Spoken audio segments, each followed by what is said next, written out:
2026 Chevrolet Matiz afsonaning zamonaviy qaytishi.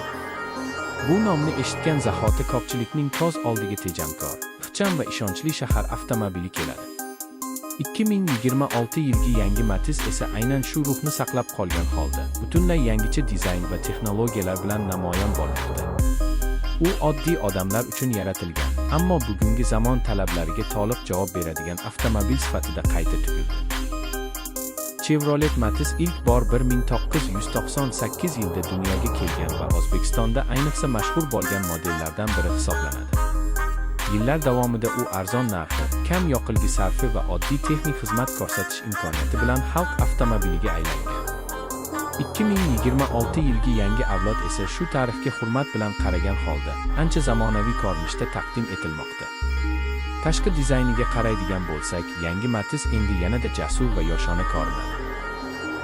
Old qismidagi LED faralar, ixcham radiator panjarasi va silliq chiziqlar unga zamonaviy shahar avtomobili qiyofasini beradi.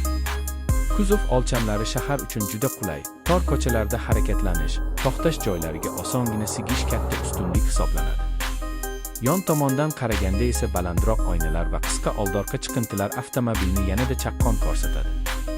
Salon ichida ham katta o'zgarishlar bor.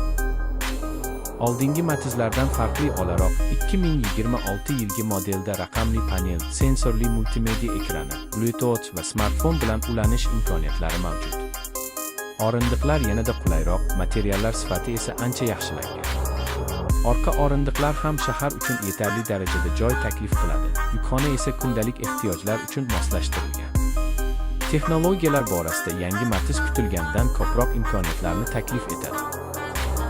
Xavfsizlik uchun Apps App, bir nechta xavfsizlik yostiqchalari, orqa kamera va Parktronic kabi funksiyalar mavjud. Bu uni nafaqat arzon, balki xavfsiz avtomobilga ham aylantiradi.